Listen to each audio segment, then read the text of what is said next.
How's it going, everybody? Spoiler family, we are back with another FPL video, and today we're going to be taking a look at my latest wildcard draft for Game Week 8. I am currently on a wildcard, and we're going to take a look at what I've come up with for Game Week 8. There's still some flags and stuff in the wildcard draft. It's just kind of what I'm looking at the moment.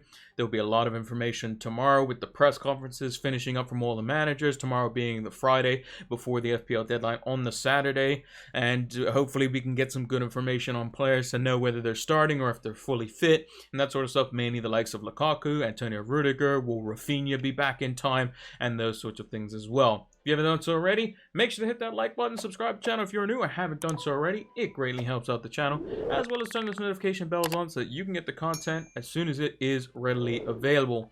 Also, drop us a follow over on Twitter so that you can keep up to date with any and all FPL news, from price changes to manager press conferences and anything in between. And lastly, make sure to give us a follow over on Twitch so that you can see when we go live for our preview and deadline streams. We will be doing a deadline stream this Saturday for Game Week 8. We'll be up 1 hour before the FPL deadline, so we will have also a link in the description below to give you the details on that as well. So without further ado, let's talk about our partners for the FPL season with Fantasy Football Scout. So if you haven't heard about Fantasy Football Scout, they have a fantastic members area during the regular season. It's £25 for the membership, and that lasts the entire year. And during the off season, they give a 20% discount. But if you have missed that discount, fear not, you can still get the membership for £25, and it's fantastic. You can see the membership area just behind me. You have a bunch of different stats that you can use, powered by Opta stats, and create your own custom tables. You have the Rate My Team tool, you have the season ticker, player comparison tools, a whole array of things that you can use to help elevate your FPL game. So use the link down in the description below so that you can get access to these exclusive tools to help elevate your FPL game. Sign up now. So this is my current FPL draft that we have at the moment. This is the one I've kind of been basically branching off from, as it were. We look at mainly the structure and not necessarily kind of the kind of price points, as things can change depending on what formation I want to go with. But I do really like the way this team is looking at the moment. So let's start off with the goalkeeper. So I basically have got 3 decisions, and if you watched my wildcard draft video a week ago, you would have seen that I was potentially toying with the idea of just a cheaper set and forget keeper, like how we had Sanchez at the beginning, a rotation little system, like you know, just switching 2 cheaper goalkeepers, like in this case Raya and Ramsdale, or go with a premium goalkeeper like Allison or Ederson as an example. The only fear is that they might not be back in time for this game week, and you might be out without a goalkeeper, because we're not still sure actually if Foster is going to play under Claudio Ranieri, who's the new Watford manager. So me personally, I seem to have found a way to fit 2 goalkeepers in the budget. Now the best pair in my opinion is Raya and Ramsdale, or Raya and Guaita, but I've gone with Raya and Ramsdale just because they have, you know, they seem to be, you know, very good defensively on Arsenal's side, at least at the moment, and Brentford seem to be doing quite well. Crystal Palace, they can seem to get slammed by very good teams, and could just concede silly goals because they're trying to attack. At least Arsenal seem to be more defense first. Brentford seem to have a very good controlling style and typically play 5 at the back, so that definitely bodes well for clean sheets. But also they are high up on the saves charts as well. And these 2 will dovetail nicely for 9.1 million combined. It also sets us up later on, because we don't want to be using the wildcard to go into a bench boost team later on. And that's something that we'd have to potentially look at later on in the FPL season, where basically if you don't know what the bench boost chip is, it means that all the players on your bench also give you points as well. And if we have 2 goalkeepers already in place, ready to go, yes, we could still make the transfer, but at least we have the funds already allocated in there, so we don't have to do anything wonky to change things around. Plus, I think the rotational kind of system that we have going here is quite nice, and I think they could do quite well. The worst that we'll see it at times, like as an example, let's go to game week 22, for example. Raya plays Liverpool away. Ramsdale plays Spurs away. Now, me personally, I don't think Spurs away is necessarily a difficult fixture, and that's probably the worst it's going to get, like a Spurs away or like a West Ham at home or something like that. That's not really the end of the world, but you do get really nice coupling of fixtures like how we have in Game Week 8, where the likes of Brentford played Chelsea at home, which is ideal, and Norwich at home in Game Week 11. And Ramsdale has Crystal Palace at home to cover that nicely, and then also has Watford at home. So a little bit of a decision to be made there. But when Ramsdale plays Liverpool away, you have Raya, who has Newcastle away, which, I mean, eventually that might be a bad fixture with their new owners and whatnot. But for the time being, looks to be quite good. So I think this sort of rotation could prove to be quite good. There will be situations where I'll be like, I got the decision wrong, and, you know, Raya will go up against, like, Chelsea this week as an example. He'll get 10 points because he'll keep a clean sheet. It'll be a 0-0. He'll make a lot of saves or something like that. And Ramsdale will concede a silly goal, but Arsenal will batter Crystal Palace 4-1 or something. That's going to happen. And that's kind of the risk that you take with the rotational goalkeepers. But I think having the little bit of money there, also, there are players still potentially, you know, can miss due to random injuries and that sort of stuff. And having a backup goalkeeper for the extra 0.5 million in this case, because I got Ramsdale before he went up in price, seems to be quite beneficial, at least in my eyes. Moving to the back five in this case, I've gone very heavy at the back, very, very heavy at the back. In terms of who is going to be playing in those positions, I would have to say that 3 of them are definitely nailed on. So at least one of them will be one of the center backs for Chelsea, whether we Azpilicueta or Rudiger. One of those other defenders will be Trent Alexander-Arnold, and the other defender will be João Cancelo. And it's just a matter of the other 2 spots that I still am debating on.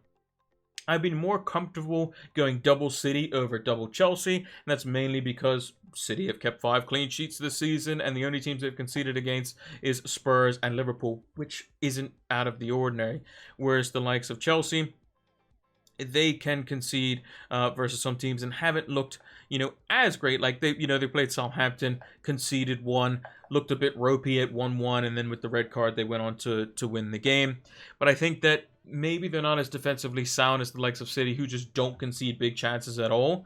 Whereas if you look at Mendy's stats over in the Fantasy Football Scout members area, you'll see that he's actually one of the top, like, I think is 8 goalkeepers in terms of number of saves he makes per minute, basically. And that's a bit worrying from a Chelsea point of view, defensively. Obviously, Mendy's a good goalkeeper, so he should be making the saves, but I would probably side with the team that doesn't concede big chances at all if I was going for the double up. Now, Rudiger is flagged at the moment. I'm also tempted to look at the likes of Reece James as well, if he's fit. I saw those pictures of him in training, so that is quite exciting to see. He would be my riskier pick, as it were, and I'd rather keep him on because he's an attacking wingback, and downgrade Azpilicueta later on when Chelsea's fixtures aren't as good come game week 12-ish or so, where they start to play a little bit more difficult of opponents than what they will be over the next 4. So that's something I'm also considering. It also means we get a little extra money left in the bank as well. Would like to keep Rudiger, though, because he has gone up in price, and we do have that 0.1 million on him. At the moment, he would cost 5.8 if we were to buy him back. At the moment, we have him at 5.7. So if he goes up 0.1 more, then we're okay. But if it doesn't look like he's going to be playing, and he might be out, or might have this reoccurring back issue, maybe we risk it and go for the likes of Reece James, because I think that Azpilicueta is going to start 9 out of 10 games.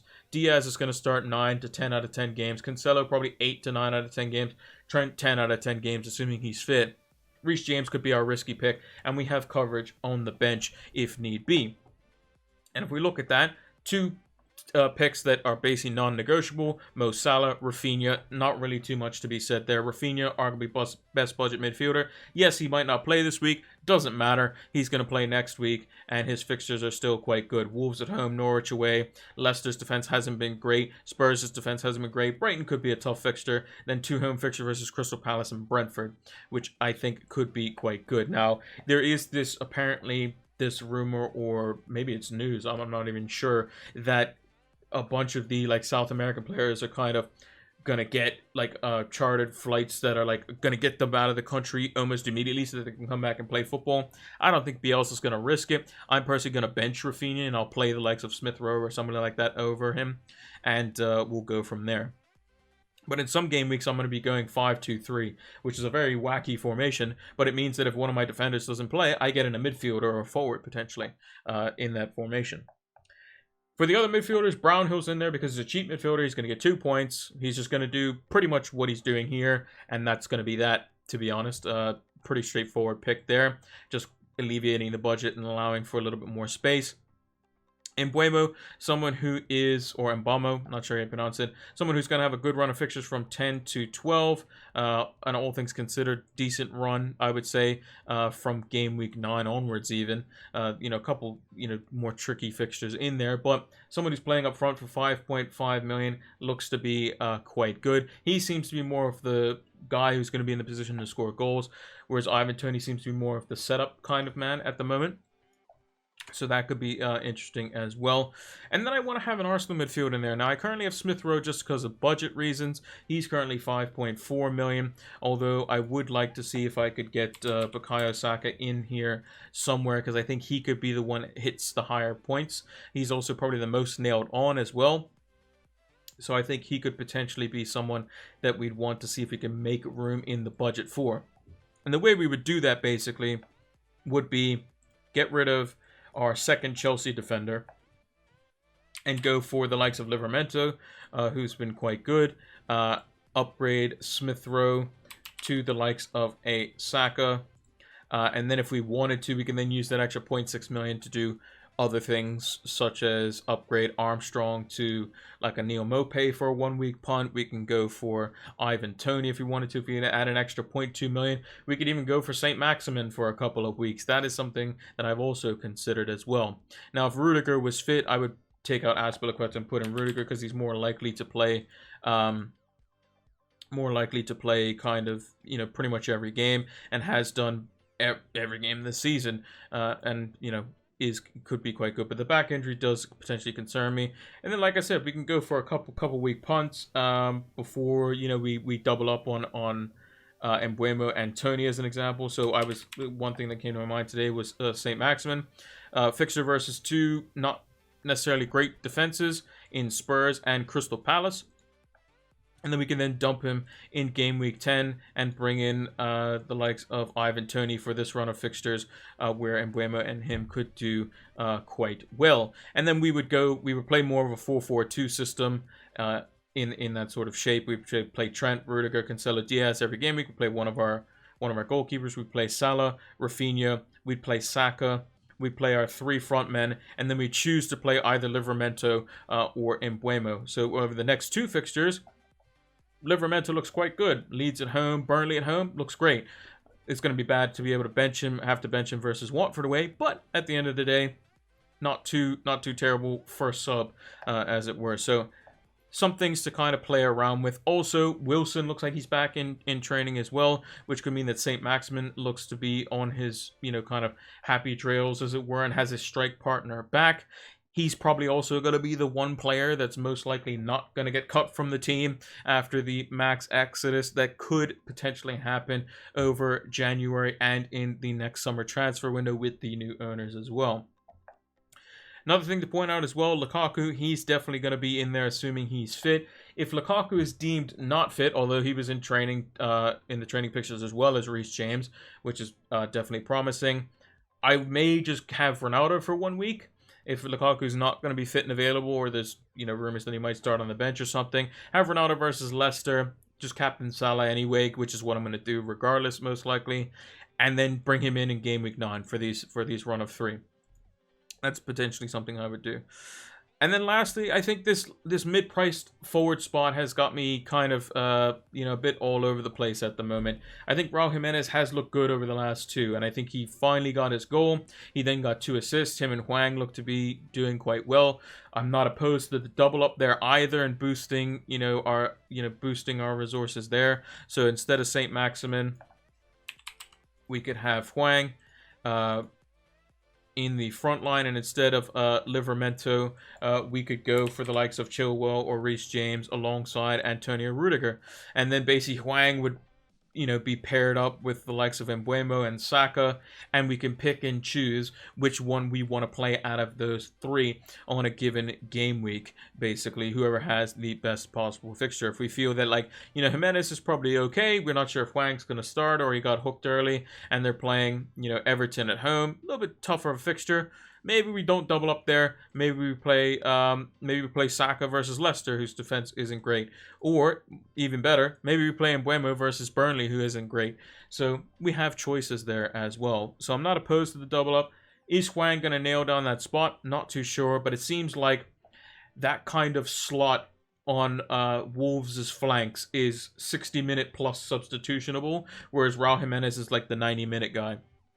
So either one of Hwang or Traore or Prudence or Neto or Trincao, one of those guys that starts in the front three is always going to get subbed around the 60-minute mark. Could Hwang be that? Not too sure. For 5.5 million, is it worth the punt? Possibly, but I think we could get better value maybe out of the likes of Armstrong. Definitely Ivan Toney from game week 10 onwards, even 9 when they play, I believe they play Leicester as well. They play Leicester, and they're at home as well. Leicester haven't started off great either, so that could be something to personally consider. I could also just make it pretty simple and just basically start with Ivan Toney and just have him in there from the jump, downgrade to Smith Rowe, and go from there. That could also be something that we work with. The only thing would be is that in this game week, I would have a situation where if either Chilwell or Rudiger didn't play, one of them didn't play, then I'd be down to my first sub, which would most likely be Mbeumo or Toney, who both play up against Chelsea, which isn't ideal. That's not what I really want. I want to bring in Toney in game week 10 most likely, which means maybe I start with the likes of St. Maximin for a 2-week punt. Maybe I go with Neil Maupay for 1 week, then bring in Toney. Maybe I go with Armstrong, see how he fares versus weaker opposition. In the first few games, they have Everton, Man United, two teams who are, Man United's doing okay. Everton's been flying this season. Newcastle, they only came away with a draw in that one. West Ham have been doing well.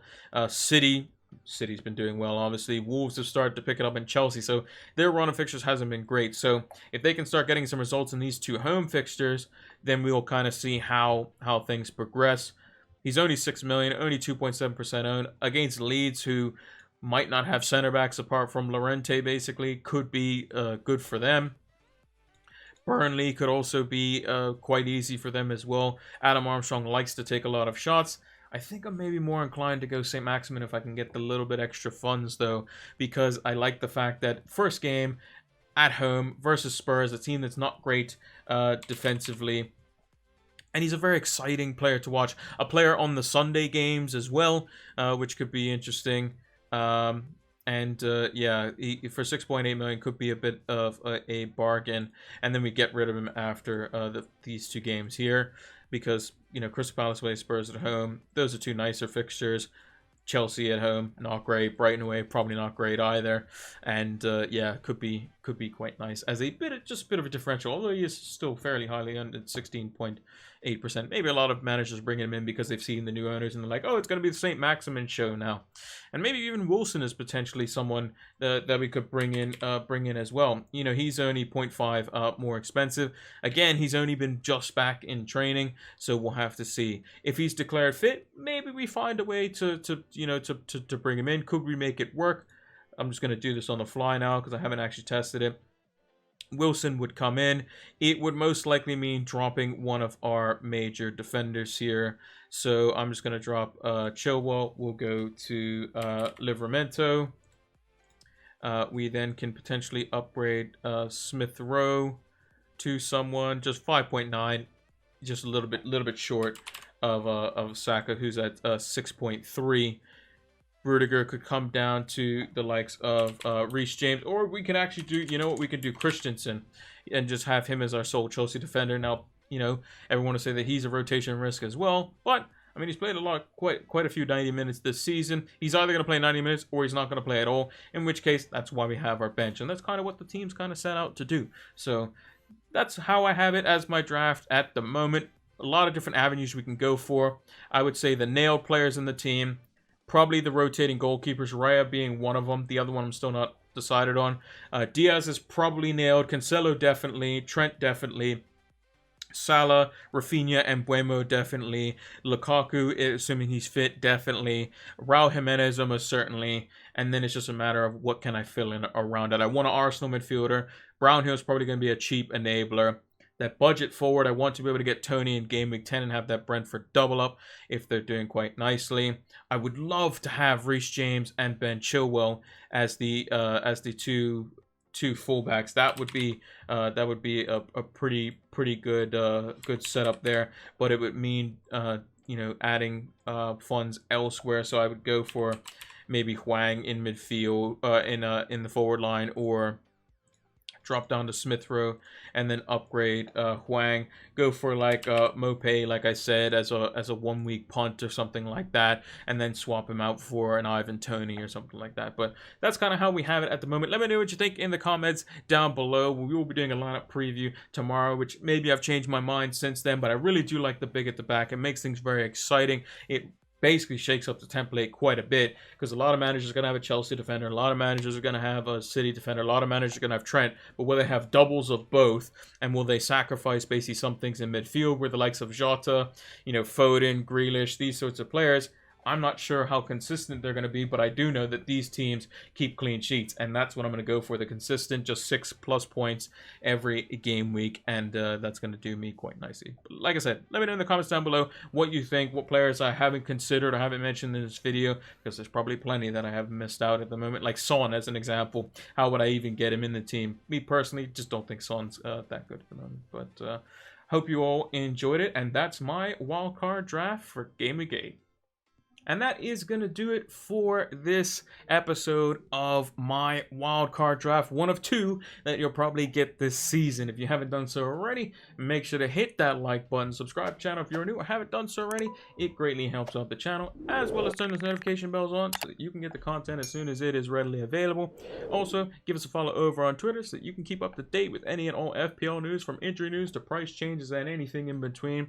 As well as give us a follow over on Twitch so you can see when we go live for our preview and deadline streams. We'll leave a pinned comment down below on every YouTube video to let you know when the next streams are, as well as the link to our Twitch. And lastly, use the link in the description so that you can get access to the Fantasy Football Scout members area. It's going to help make you have better informed decisions using the Opta driven stats tables, which are fully customizable. Mine are all in the members area as well to the public, so that you can check them out as well.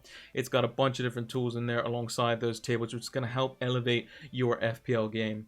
Thank you all for watching, and until the next one, take care.